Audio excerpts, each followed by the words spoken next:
馬車迎えに来るの迎えに来るのね誰かが私を連れて行くのね白い花の道へ風のふるさとへ連れて行くのね連れて行くのね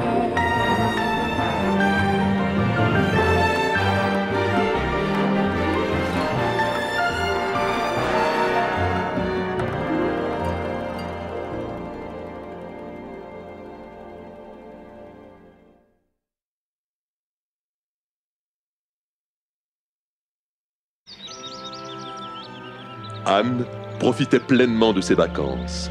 Elle et Diana vivaient pratiquement en plein air. Elle se promenait, chahutait, cueillait des mûres et des framboises au bord du ruisseau et rêvait tous leurs sous. C'était sans doute leur dernier été de petite fille. L'année prochaine, Anne serait à Queens et les deux fillettes se verraient beaucoup moins, chacune allant son chemin. Marilla laissait toute liberté à Anne, suivant les conseils que lui avait donnés le bon médecin.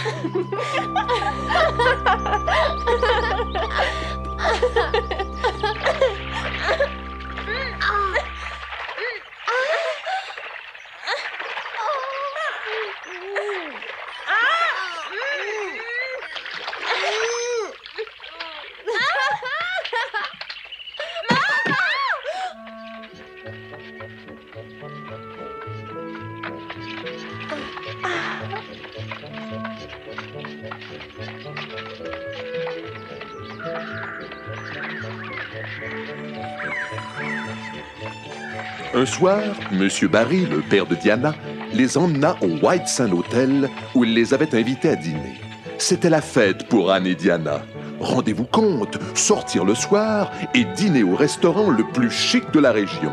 Pour Diana, c'était un peu la grande ville qu'elle avait tant appréciée chez tante Joséphine qui venait à elle. Il y avait beaucoup de touristes à l'hôtel et la plupart venaient des États-Unis. Que de belles dames! Le grand hall était illuminé grâce à une nouvelle invention, la lumière électrique. Anne et Diana n'avaient pas assez de leurs yeux pour voir toutes ces merveilles. Les homards qui leur furent servis. Elles durent observer M. Barry pour savoir en extraire la chair délicate. Anne et Diana s'en tirèrent très bien pour des novices en la matière, et elles n'oublieraient jamais cette soirée mémorable. Comme dans les romans, elles avaient l'impression de faire leur début dans le monde. Mais tout a une fin, même les vacances. Et avant de passer aux choses sérieuses, Anne et Diana firent un pèlerinage sur les lieux qui avaient vu naître leur amitié.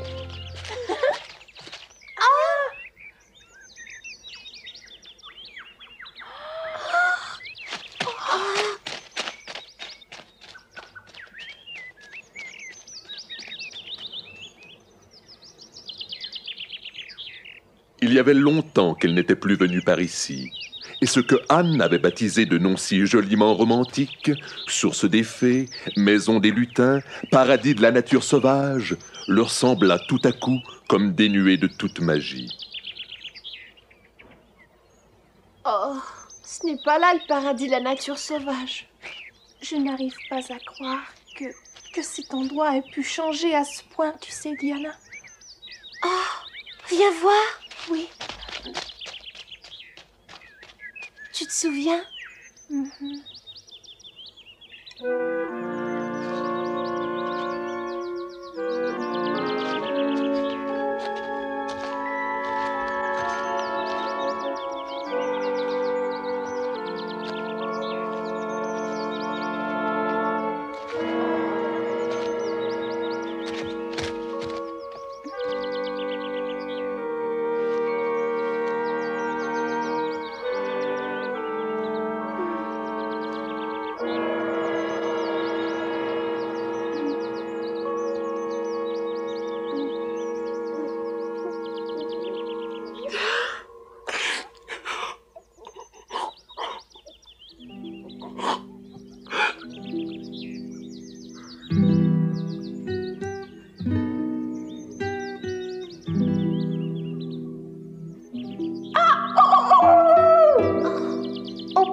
coques, les fées disparurent dans le dernier rayon de lune et dans leur précipitation, elles oublièrent ce cristal.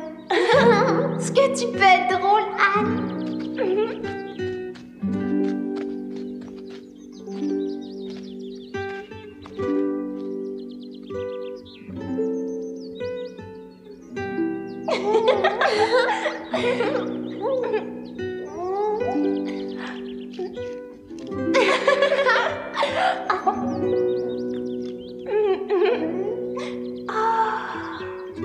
C'est ravissant avec ça, tu sais, je vois le monde entier en rose.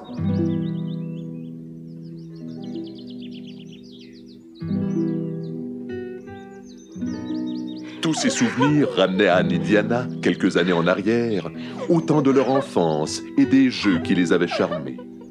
C'était l'heureuse époque de l'imaginaire, où une vieille tasse devenait une coupe d'or, une assiette cassée de la vaisselle de princesse. Les deux jeunes filles pleuraient, mais ce n'étaient pas des larmes amères, ce n'était que de la nostalgie.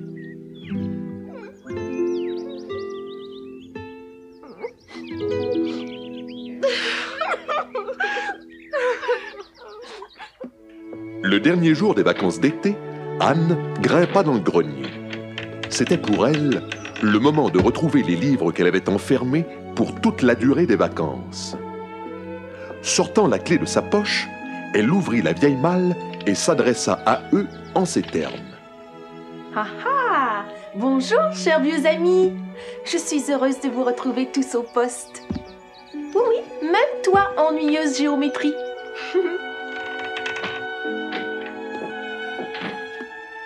Oh, Marilla, il faut que je te dise que j'ai passé un merveilleux été. Tu as bien meilleure mine. Tu n'es plus du tout la même. Oui, je me sens très bien et je suis pleine de courage pour travailler. Regarde, je viens de prendre mes livres d'école. Bon, il faut que j'y aille. À tout à l'heure.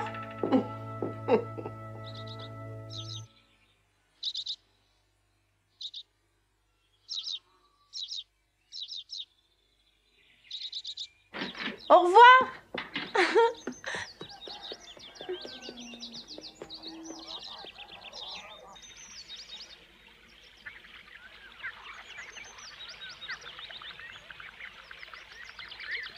Bonjour, Anne, nous sommes là. Bonjour, Diana. Bonjour, Minimé.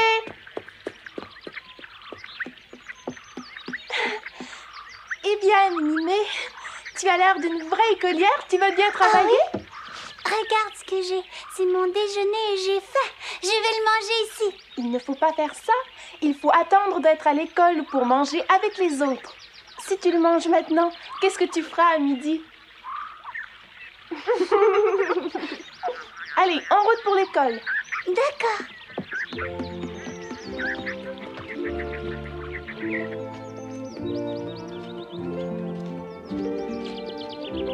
Vous allez voir comme je suis grande. Je suis grande. Merci, Diana.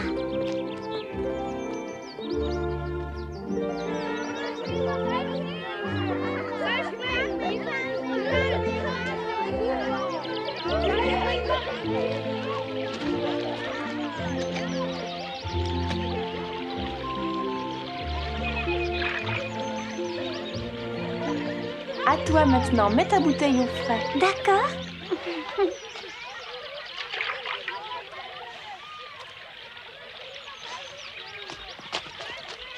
Un jour, sur ses longs pieds, allait je ne sais où, le héron au long bec emmanché d'un long cou. Il côtoyait une rivière. Mademoiselle Stacy était heureuse de retrouver ses élèves qui semblaient tous animés d'un grand désir de bien étudier. Il y en avait de nouveaux, comme Minimé, dont c'était la première année, et puis les autres qu'elle connaissait si bien. Anne Shirley, veux-tu venir écrire le prochain paragraphe? Oui? Anne avait retrouvé son principal adversaire. Elle et Gilbert Blythe allaient continuer à se battre pour obtenir la première place. C'était devenu une obsession pour Anne. Elle en rêvait la nuit. Et son pire cauchemar était que Gilbert réussissait alors qu'elle échouait.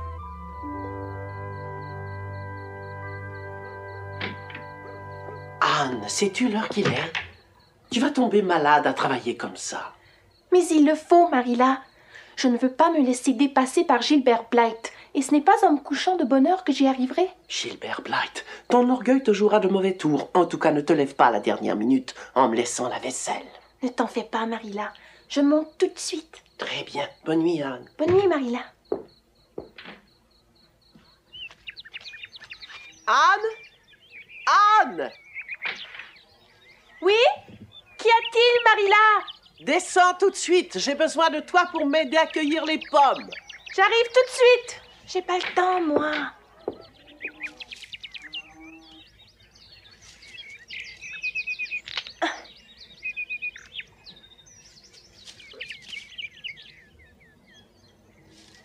Ça fait du bien de penser à autre chose qu'aux études de temps en temps. Oui, je trouve ça très agréable, tu sais, Marilla. Ce n'est pas mauvais de travailler fort à tes études, mais il faut aussi prendre soin de ta santé. Ne l'oublie pas, Anne. Si tu tombes malade et que tu ne peux pas passer cet examen, tous les efforts que tu fais ne serviront à rien. Ne t'inquiète pas, Marilla. Toute la vitalité que j'ai amassée cet été ressort maintenant. Je suis l'image même de la santé. Je l'espère. Marilla se faisait du souci pour la santé de Anne, mais elle ne lui disait jamais un mot des affreuses migraines qui la tenaillaient de temps en temps, ni des troubles cardiaques dont souffrait Matthew. Elle ne voulait surtout pas la troubler avec ça.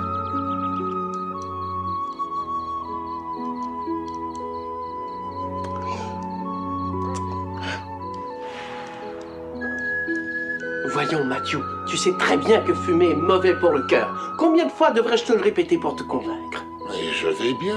Tu n'as pas besoin de t'inquiéter pour moi. Et souviens-toi que le docteur t'a recommandé de ne pas faire de durs travaux non plus. Je voudrais que tu n'abuses pas de tes Mais forces. oui, bien sûr. J'aimerais que tu engages un homme de plus pour récolter le reste des pommes de terre. mais ce n'est pas la peine. Je m'en sors très bien. Si nous parlions de toi, tu devrais faire quelque chose pour tes migraines. Tu n'en as même pas parlé au docteur, n'est-ce pas?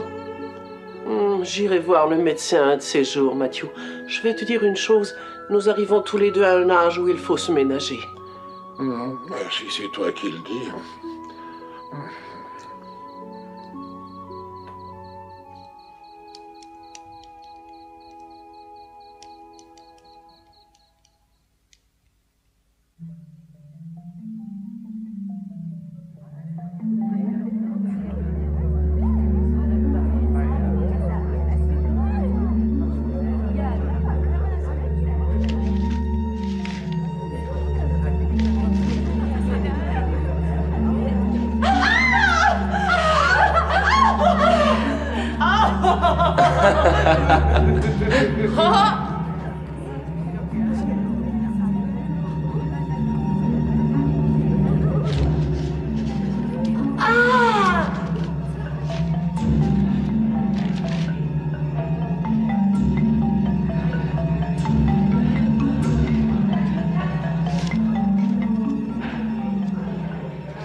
Bravo, Gilbert. Bravo, Gilbert. Ah oui. C'est le meilleur. C'est vraiment bon. Ouais.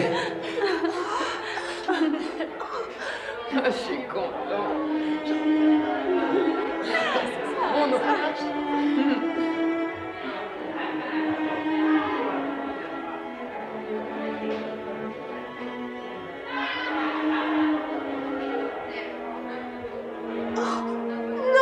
C'est impossible. Mon nom n'est pas sur la liste. Oh! Oh! Oh!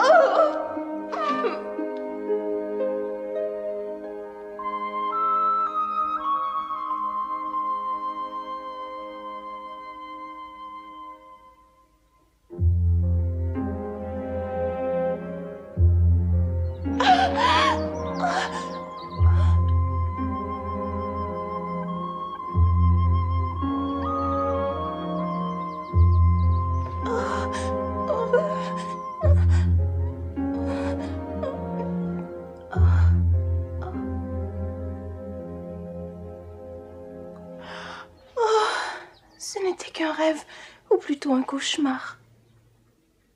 Eh oui, ce n'était qu'un cauchemar, un affreux cauchemar, mais qui avait semblé si réel à Anne. Elle en tremblait encore une fois réveillée. Les noms de ceux qui avaient réussi l'examen d'entrée à Queen's étaient affichés en public. Le nom de chaque élève de l'école d'Avonlea y apparaissait, même celui de Gilbert Blythe, mais pas le sien.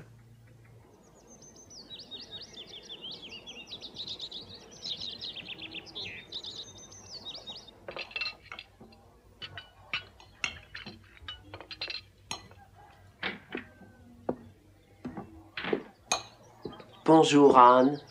Bonjour. Anne, qu'est-ce que tu as? Tu es toute pâle ce matin, tu ne te sens pas bien? Je n'ai rien, je t'assure. Bon, tant mieux. Je dois sortir aujourd'hui, j'ai des courses à faire à Carmody. Oh. Je reçois le club des conteuses, c'est mon tour ce mois-ci. Très bien. Tu n'auras qu'à leur servir les biscuits que tu as fait hier dans ce cas. Merci. Anne et ses compagnes de classe avaient formé le club des conteuses 18 mois auparavant. L'idée leur en était venue alors qu'elles avaient une composition de rédaction. Anne, Diana, Ruby et Jane inventaient des histoires qu'elles se lisaient mutuellement. Et l'imagination des fillettes marchait bon train. Elles conservaient pieusement les meilleures pour la postérité. Mais depuis quelque temps, elles avaient perdu tout intérêt pour le club. Et leur réunion mensuelle était devenue une occasion de joyeux bavardage. Diana, plus que les autres, prenait plaisir à ces réunions amicales parce que bientôt, il lui serait difficile d'avoir de longues conversations avec les autres lorsqu'elle serait au collège de Queen's. Diana est en retard. Oui? Eh bien, ajournons la séance. J'ai des devoirs à faire pour demain. Mais tu ne voulais pas demander à Diana son avis pour la broche que tu veux mettre sur ta nouvelle robe? Ruby, nous devons attendre l'arrivée de Diana. Mais il faut que je fasse ce devoir de géographie, c'est mon point faible. Et je n'ai pas de temps à perdre avec des enfantillages. Qu'est-ce que tu veux dire exactement par là? Tu veux dissoudre le club des conteuses? Oui, je n'ai pas du tout la tête à inventer des histoires. Par ailleurs, vous en apportez rarement à présent. Le club n'a plus de raison d'être si on ne se réunit que pour bavarder. Et toi, Jane, qu'est-ce que tu en penses? Tu veux aussi le dissoudre? En ce qui concerne la rédaction d'histoire, oui. Mais je trouverais dommage de ne plus nous réunir pour prendre le thé et bavarder en mangeant des petits gâteaux ensemble. Ah, c'est aussi mon avis. Seulement, ces derniers temps, je me sens tout à coup très fatiguée quand je dois donner un coup de main à la maison. Cela m'énerve d'avoir à faire la vaisselle ou éplucher des légumes quand j'ai des devoirs qui m'attendent. Et quand je suis assise à mon pupitre, je n'arrête pas de bâiller. Et je n'ai qu'une envie, c'est de rentrer chez moi. Toi aussi? Mais c'est exactement la même chose pour moi. Il m'arrive parfois de m'imaginer que je ne passerai pas. J'ai des battements de cœur et je ne peux pas dormir la nuit. Mais je ne crois pas qu'Anne puisse comprendre ça. Oh si, je comprends très bien. Ce matin, j'ai rêvé que j'échouais à l'examen et je me suis réveillée. Je tremblais comme une feuille. Vous aviez tous réussi et mon nom n'était pas sur la liste. C'est impossible. Mais si, c'est vrai. Si un génie comme Anne a des doutes et en rêve la nuit, pourquoi pas nous? N'est-ce pas, Jane? Bien sûr. Ça me rassure de voir que ça arrive même à une bonne élève comme Anne. Je crois que c'est normal. Mais si nous nous arrêtions de parler de notre examen, sinon je ne vois pas pourquoi nous nous sommes réunis ici aujourd'hui. C'est parce que Diana n'est pas encore là. Nous ne pourrions pas parler comme ça devant elle, ça ne l'intéresse pas. Oui, c'est vrai. C'est faux. J'ai tout raconté à Diana, y compris la terrible appréhension de l'examen. Bien sûr, c'est parce que c'est ta meilleure amie. Mais n'empêche qu'elle tarde vraiment trop à venir. Je vais rentrer chez moi, parce que contrairement à Diana, nous n'avons pas de temps à perdre. Moi aussi. Écoutez, si vous voulez dissoudre le club des conteuses toutes les deux, cela vous regarde. Mais ce ne serait pas juste de le faire en l'absence de Diana, je pense. Oui, tu as raison, Anne. Alors je vais aller la chercher. Attendez-moi ici.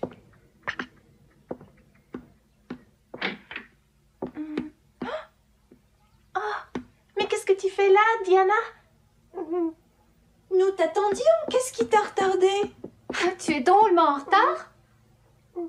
Mais enfin, que se passe-t-il? Il est arrivé quelque chose chez toi? Ce n'est pas ça. J'ai entendu tout ce que vous disiez. Il est inutile de vous sacrifier davantage. Je n'ai pas fait ça pour vous espionner. Je voulais juste vous surprendre.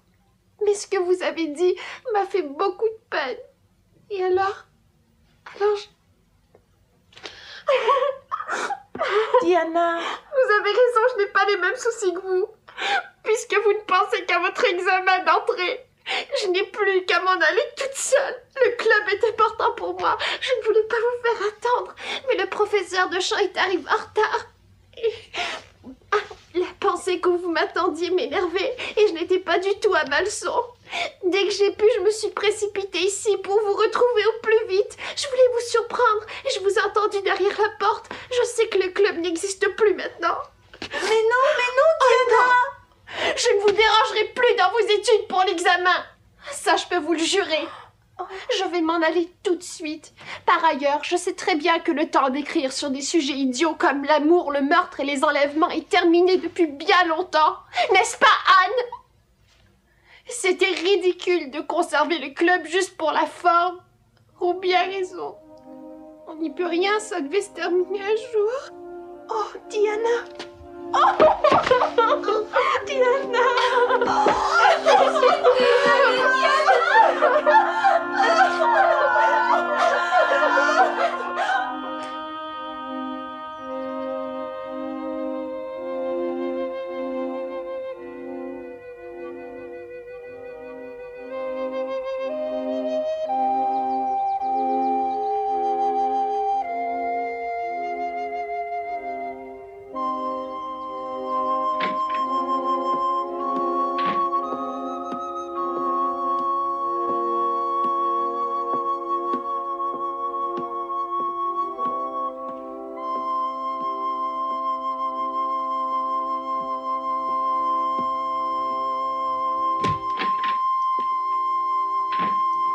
Marilla, il y a longtemps que tu es rentrée? Je t'ai appelé, mais tu ne m'as pas répondu. J'ai pensé que tu avais été voir Diana. Je peux préparer le thé? Non, je l'ai déjà préparé. Je suis désolée.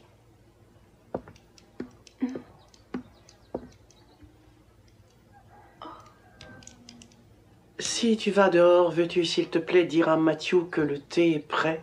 Marilla? Ça te surprend? Tu trouves ça drôle? Je me sens assez mal à l'aise avec ça sur le nez. Tu vas t'y habituer. Je l'espère. J'ai vu le docteur Spencer lorsque je suis allé à Carmody. Il pense que c'est ma vue qui cause les affreuses migraines dont je suis affligée. Si ces lunettes les font disparaître, je serai vraiment soulagée. Je vais chercher Matthew, Marilla.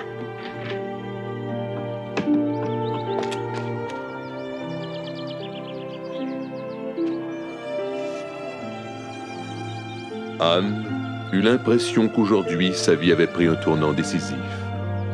Elle et Diana n'avaient plus les mêmes aspirations, et sa bonne Marilla était devenue une vieille dame.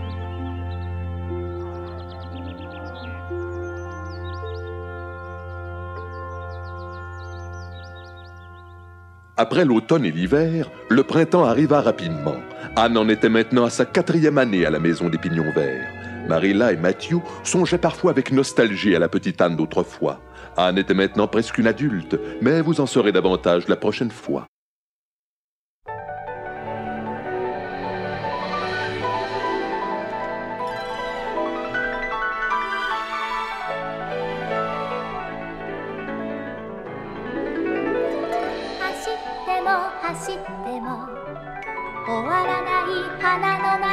「水には遠く燃える雲はもっと遠く」